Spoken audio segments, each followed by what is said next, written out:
কেমন হবে ফাইনালের দ্বৈরথ? টানা ২ বিশ্বকাপ ঘরে তুলতে কি করতে হবে মেসিদের? আর কোন ট্যাকটিক্সে আর্জেন্টিনাকে রুখবে স্পেন? আরেকটু বিশ্লেষণ আমরা জানতে চাই। বার্তা কক্ষ থেকে এই মুহূর্তে আমাদের সাথে যোগ দিচ্ছেন আমাদের সহকর্মী তাজিন খন্দকার। তাজিন, আমরা প্রতিবেদনে দেখছিলাম যে একটি বাথটাব থেকে বিশ্বকাপের মঞ্চ, বুঝতেই পারছেন।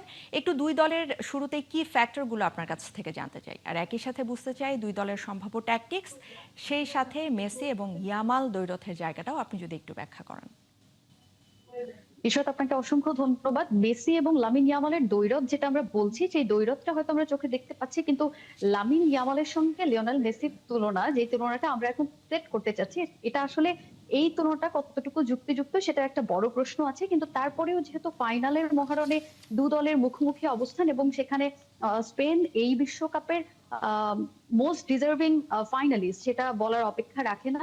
সেই জায়গাতে নিশ্চয়ই প্রতিদ্বন্দ্বিতাটা খুবই হাড্ডাহাড্ডি হবে। এবং আপনি যেটা বলছিলেন যে মেসি এবং ইয়ামালের যে লড়াইটা হবে, মুখোমুখি অবস্থান, সেই জায়গাটাতে ট্যাকটিক্স কেমন হবে দুই দলের, আমরা লাস্ট বেশ কিছু ম্যাচে আসলে দেখে এসেছি আর্জেন্টিনা বেশ কাউন্টার অ্যাটাকে গিয়ে খেলছে, এবং স্পেন তার বিপরীতে খুবই ডিফেন্সিভ ফুটবল খেলছে।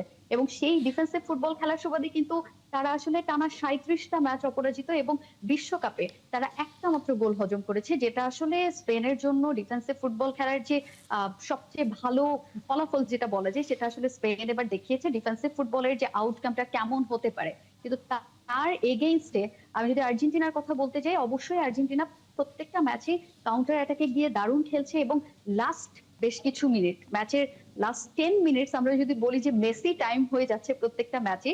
এবং মেসি, লিওনেল মেসি বলেন, হুলিয়ান আলভারেজ বলেন, লাউতারো মার্টিনেজ বলেন, প্রত্যেকেই তাদের দলীয় যে দলগত তাদের পারফরমেন্স দিয়ে তারা আসলে কামব্যাক করছেন, কামব্যাকের গল্পটা লিখছেন। সেই জায়গায় এই ম্যাচের আসলে কেমন হতে পারে ফরমেশন, যদি আপনাকে আমি একটু জানাতে চাই যে আর্জেন্টিনা আসলে সবসময় আমরা যেটা দেখে এসেছি যে ৪-৩-৩ ফরমেশনে খেলে থাকে, কিংবা ৪-১-৩-২ ফরমেশনে খেলার এই ম্যাচটাতে একটা সম্ভাবনা আছে। সেখানেও আসলে রক্ষণটাকে বেশ শক্ত করেই রাখতে চাইবেন মাস্টারমাইন্ড লিওনেল স্ক্যালোনি।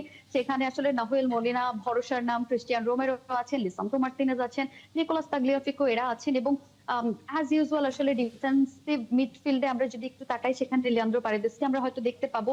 একই সঙ্গে মিডফিল্ডে গিয়ে আমরা আসলে রদ্রিগো ডি পল, যাকে আসলে লিওনেল মেসির বডিগার্ডও বলা হয়ে থাকে, এনজো ফার্নান্দেজ আছেন, অ্যালেক্সিস ম্যাক অ্যালিস্টারকে আমরা দেখতে পাবো। এবং ফরওয়ার্ড লাইনের কথা যদি বলি, সেখানে আসলে দুইজন, এবং সেই দুইজনই আসলে যেভাবে পারফর্ম করছেন এবার ওয়ার্ল্ড কাপে, সেটা তো আসলে বলার অপেক্ষা রাখে না যে আসলে জালে বল জড়াতে আসলে আর্জেন্টিনা কতটুকু দক্ষ। এবং সেখানে সবচেয়ে ভরসার বড় নাম হচ্ছে লিওনেল মেসি এবং হুলিয়ান আলভারেজ। তবে একটা ছোট্ট ল্যাকিং এর কথা আমি একটু জানিয়ে রাখতে চাই, যে আর্জেন্টিনা আসলে দুই উইং থেকে আসলে কিন্তু উইঙ্গার নেই, এবং দুই উইং থেকে তাদের বড় দুর্বলতার জায়গা। লিওনেল স্কালোনি এই ম্যাচটাতে কোনো পরিবর্তন করতে চাইবেন কিনা, সেই জায়গাটাতে শক্তিটা একটু বাড়াতে চাইবে কিনা, সেটা আসলে। তাজিন খন্দকার, অসংখ্য ধন্যবাদ আমাদের সাথে যুক্ত হবার জন্য। এবং বেশ সুন্দর করে কিন্তু তাজিন আমাদেরকে বুঝিয়ে বলছিলেন যে কি হতে পারে আজকের বিশ্বকাপ মঞ্চের শেষ আসরে। তবে আর মাত্র কয়েক ঘন্টার অপেক্ষা, এরপরই আমরা দেখব যে শেষ হাসি আসলে কে হাসে।